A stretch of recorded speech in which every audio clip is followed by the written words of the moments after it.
Jim Monaghan, Chris Swendeman. It's the 2 Minute Drill Podcast, the post Super Bowl edition. And Swendeman, we've got a lot to get to, including an absolute epic beatdown yesterday. The Eagles over the Kansas City Chiefs. Your immediate thoughts following the game? It was exactly what you just said. It was a beatdown. I mean, from the get-go, the Eagles were ready to play. They came out, they went down the field, they scored, and they just kept scoring, and they never looked back in the rearview mirror for Mahomes and company. It was a dominant win. There were a couple of things that jumped out at me. One, they only rushed four. They didn't blitz all day. And I don't know if how much that threw the Chiefs off. It had to. So there's one. It's 24 nothing at the half, and it's 34 nothing before Kansas City even crosses midfield. I mean, this wasn't just a loss. Somebody's going to win, somebody's going to lose in a game like Right. this. This wasn't just a loss. This was an No. embarrassment. They got beat. Travis Kelce said after the game that they were beat in three phases: the offense, the defense, and special teams. I'm going to throw a fourth phase in: the coaching. 100%. Absolutely. They looked like the Bills from 2 weeks ago, completely unprepared for what was about to take place. I mean, the Eagles had the game plan and they went right to it. And, credit where credit is due. Howie Roseman took a lot of crap from Eagle fans and, the Eagles media and everybody for the last couple of years, especially last year with the epic collapse they had at the end of the season. He went out in the offseason and did not fire Sirianni. But what he did do, he brought in Kellen Moore for the offense and he brought in Vic Fangio for the defense. How'd that work out? Hmm. I mean, night and day.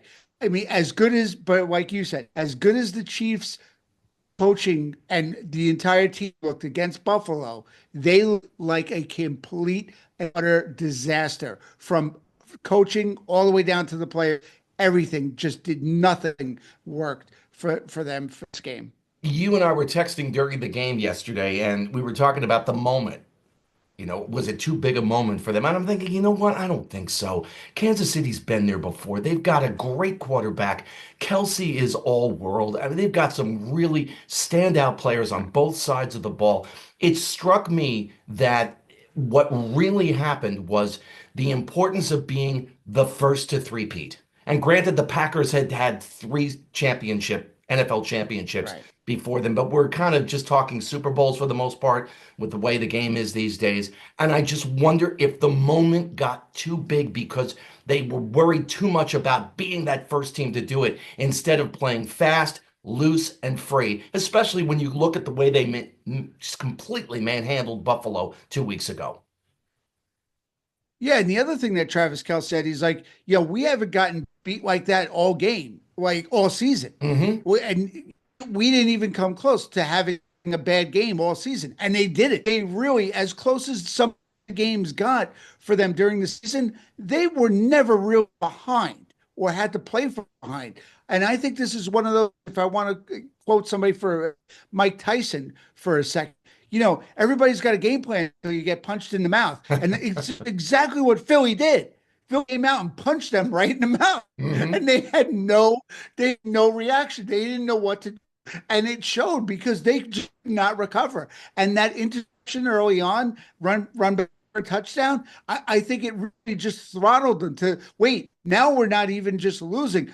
Now Mahomes is making mistakes. And I think Mahomes, it was like a domino effect, and it just went downhill from there. Speaking of Mahomes, he's taken a lot of heat now because of the big loss yesterday. And it wasn't just that he lost, it was the magnitude, the score itself. 40-22 doesn't even really tell the score of what happened yesterday. No. And he's been compared to Brady a lot. And I think we just kind of need to pump the brakes a little bit because just because the Chiefs lost yesterday doesn't mean they won't be back next year. It doesn't mean that they won't come back with this fire and this vengeance that we've seen from these top level elite athletes in one sport or another do it. And Brady is a great example of this. But I think we need to pump the brakes a little bit on, Mahomes. He took a epic beating yesterday, but let's not close the door on his career just yet. No, let's remember this guy has already been to what, four championships in the last 5 years? I mean, he lost to Brady and now to the Eagles, but had two very strong championship wins between. So let's not make it like this guy doesn't know how to win because he does. And he's still young. That's what everybody Mhm. forgets. He's This is not a 29. grizzled veteran in his mid 30s. He hasn't hit 30 yet, people. He's got a long way to go. And if he plays anywhere near to what Brady did, I mean, the sky is endless for this guy. He can really still do, a lot of damage and still pick up some hardware along the way, especially with him and Andy. If they keep him and Andy Reid together, sky's the limit for this kid. And obviously, Mahomes is a Hall of Famer. There is no question about it. Speaking of Brady, 10 Super Bowls. He walked off the field in each and every one of those games with a fourth quarter lead. So say what you will, he was never Right. in any of his losses, never subjected to what happened yesterday. And I'll make a Patriots point. We were texting this about Saquon Barkley. He was the guy that Kansas City had to stop, and they did. They Right. did. And you think about the game plan that a lot of teams have.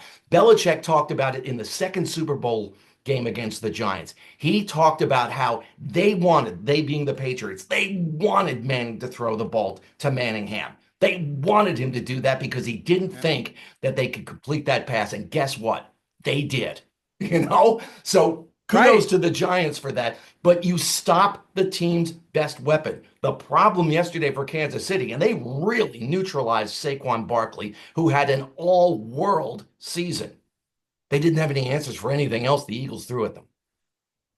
No, and I mean, okay, so you're going to stop Barkley. So Hertz is going to off and run for 70 yards, 70 yards total. Devon Smith was a big Jahan Dotson, who was their third receiver, hardly used all season, became a factor on the first drive. AJ Brown came alive. Everything hit for Philly at the right time.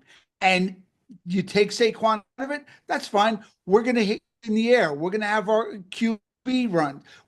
I mean, they did everything you needed to do to counteract their biggest weapon being neutralized. And it being a Super Bowl and Tom Brady being there, albeit in the broadcast booth, he was the focus of a lot of conversation yesterday and today as people are analyzing him. And I was reading a couple of columns, one in The Athletic, and I forget where the other one was, critiquing what was going on. And a couple of things stood out.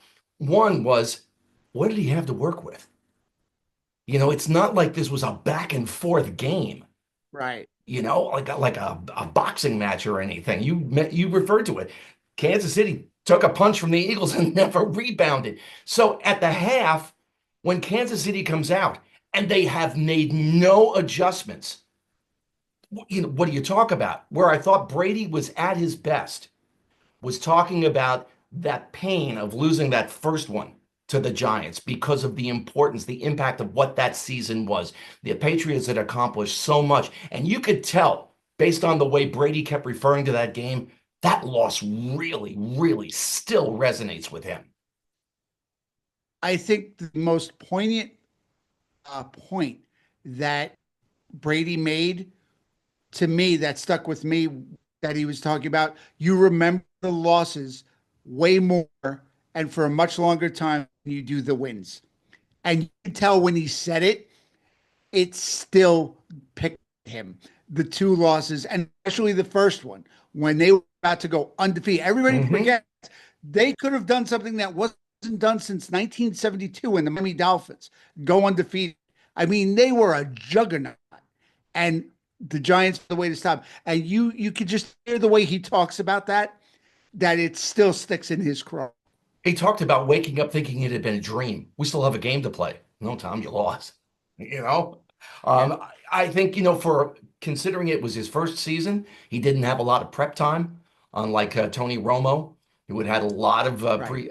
experience prior to the NFL season in a booth. I thought Brady did okay. I think he'll do better next year when he's, got his feet under him a little bit. But I just thought some of the criticism that he took was a little bit unjustified based on the fact that the game just simply wasn't competitive. There was no point where he could go back and refer to 28-3 and what that was like on the sidelines and how to motivate himself, his teammates. There was no point where you were going to say, all right, this is where Tom can get us to that point?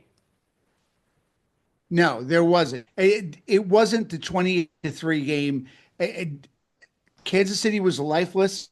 And, the only thing you could talk about, he's been to 10 Super Bowls. Why did Fox bring him in? Because of his experience on the field.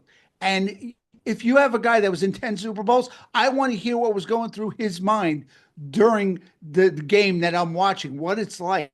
And he brings that experience. And I think because he's technically a rookie in the broadcast booth, I think it was a lot easier to take shots at him because you know what? When he was on the field, you couldn't critique him like that. And now people are taking the critique because he's in a different forum, so to speak, and he's learning all over again. Of course, people are going to take the opportunity now to say, "Oh, look at him. He's not perfect." Give him time. Before long, those critiques are going to go away too. Speaking of critiques, the halftime show, Kendrick Lamar. What were your thoughts? I liked it. I thought Kendrick Lamar is a very good talent. I think he's got some, great music. Maybe not exactly what I listen to on a regular basis for that genre, but I thought he did great. I want to learn the dance steps that Serena Williams had out there for the crypt dance. I want to somebody teach me that. But I mean, seriously, it was what it was. I mean, I thought Samuel Jackson being there as Uncle Sam was very creative, and you know, I posted something that I told you. I was fully gaslighting on Facebook at halftime. Getting ready. I will admit it, because I knew there were enough people out there that were sitting there waiting just minutes as the clock wound down to halftime to say, "Oh, no, I'm not watching this the halftime show." Who, all those that running commentary that everybody's got stockpiled just waiting to post because it's not, it's not Metallica or it's not, whoever, Bruce, or although Bruce has played the Mhm. Super Bowl, it's not their favorite band. So of course they're just going to be mad because it's not their type of music. I mentioned on my As Yeah, Facebook page that we're out of the demographic, me, being we, my generation, exactly. we're Right. out of the demographic that's being Right. addressed with the Super Bowl halftime show. A couple of things stood out. I thought, like, I must have spent an hour, maybe an hour and a half, looking up the Kendrick Lamar Drake fight. I had no idea. I know who both of them are. Not a huge fan of either one of them, but like, really? You're going to use your 15 minutes of time to go after him? And yet there was a political element to it as well. A lot of people Yes. were taking Kendrick Lamar to task because with President Trump in the building, some people felt that he should have addressed that. I'm thinking, wait a second. This halftime show is tightly choreographed. Right. That you said it before we came on. You can't just call an audible. Mhm. Oh, somebody No. is here who I don't like. He already knew what he was going to do between Serena Right. Williams and SZA and all this. He knew exactly Right. what he wanted to do. I just questioned whether going after Drake, and I can only imagine what Drake's response is, could be. Samuel L. Jackson, amazing touch. There was a reference to Gil Scott Heron. I don't know if you're familiar with Gil Scott Heron's music. One of his Yep. biggest songs, The Revolution Will Not Be Televised. And that stood out to me right at the top. Like, whoa, that's where we're starting. And then I had no idea what was going on until I read about this big ongoing feud between Kendrick Lamar and Right. Drake. Yeah. And you know what the funny thing is? I made one of the funniest comments I saw on my Facebook page after I posted, I said, here, let the comments begin in three, two, and one of my longtime friends posted underneath. The only problem I have is how dare he stand on a classic Monte Carlo like that to start the show. I'm like, all right, that I didn't have on my bingo card that somebody was gonna rip the fact that he started by standing on the hood of a classic Monte Carlo. It was also not lost on me that last night was the 61st anniversary of the Beatles' first appearance on the Ed Sullivan Show, February 9th of 1964. I can still, as young as I was just a little kid, I can still hear my dad say, "That is not music." So here we are, 61 years later, and here's my generation saying, "That is not That's music." not Thanks, music. Dad. It's good to hear from you again.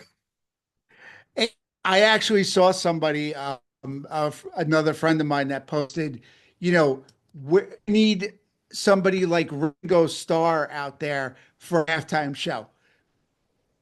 Who of the people that they're trying to market to Right. are going to even know who Ringo Starr is if you roll him out there? With all due respect to Ringo, it's Well, not what they're going for in their demographic. No, I mean in the demo, if you put Ringo out right. there In the with an demo. all-star studded band in the demo, no. They will be so lost and looking at all us going, who's the old guy out and performing at the halftime? Is he somebody's dad? Like or somebody's grandpa? Like it's not going to work. Well, I will say this. I have a younger daughter. I have two daughters. My younger one is in her mid 20s. We were driving in the car the other day, and a Beatles song came on, and it wasn't one of their huge hits. And she's singing along with it. And I turned to her and I said, "How do you even know this song?" She said, "Dad, it's the Beatles. Everyone knows them." Like, okay. So maybe Ringo and his Fair enough. all-star band could do it. I don't know. But the halftime show is not being marketed to my generation. I just hope I die before I No, get it's older. not. And well played with that. But I mean, I'm not that much younger than you, and I don't think they're, marketing to my generation. I had this conversation as well on social media. Wes, somebody from college was asking me why don't they have more mainstream artists? Like, if you really knew who Kendrick Lamar is, you wouldn't be saying he wasn't mainstream. Because you know what? For today's music, Kendrick Lamar is very much mainstream, 22 Grammy but Awards, if I'm not mistaken. He's no and he newcomer. bunch of them. No, he's not, and he's been writing for a very long time for a lot of big artists today, other than Kendrick. He's been writing for them for a very long time. But my point was to them, the NFL not trying to target to us. I'm like trying to bring in newer young fans. They know us as football fans. They've got us already. They Hmm. don't care what if we watch the halftime show because we're there for the game, not the band. They're trying to bring in the next generation by bringing in the Kendrick Lamars, the Dre's, the Eminems, the SZAs. That's what sells right now, and that's what the NFL is eyeing. It's not about us. I don't think enough people get that. Yeah, and you can see it in the commercials as well. And I don't want to get into that, but when was the last Right. time that you saw a beer or an alcohol commercial marketed to an older generation? As Right. you just pointed out, they've already got us. We have our favorite brand of liquor or beer or whatever, favorite brand of soda, whatever it happens to be, Yep. favorite automobile company. We're done. They're trying to get the next generation. And there it is. Exactly. They're not. Yeah. Exactly. We're not what they're looking for, and I think people just have a problem dealing with that fact. Parade's passing us by. Hey, before we sign off tonight, I do want to address one thing that happened over the past couple of weeks, and that was the Mets coming to an agreement with the polar bear, Pete Alonso. The years, not what Pete was looking for. The money is great for him, I No. think. 27 million over 2 years, the $54 million deal. What this does for the Mets, though, is exactly what they needed. It solidifies and lengthens the lineup a little bit. And I think they turn into a much, much more dangerous team for the National League to deal with Alonso back in the lineup. Yeah, I mean, we've talked about this in the last couple of weeks leading up to them finally signing Alonso. They needed Alonso as much as Alonso needed them. They needed somebody, an impact hitter, who could protect Soto lineup. Soto was not going to be the guy by himself, and they don't have anybody. All respect to Lindor and everybody else, Neil and Nimmo, all of them. Nobody was going to protect Soto like Alonso could. And the Mets played the waiting game to a T. I think they smoked Boris. I think they got the best of him. And, long gone are the days when Boris held everybody, by the purse strings. And I think Uncle Steve played it brilliantly. They got him on I would say, for the years, a very friendly contract for them No that they question. can get after next year.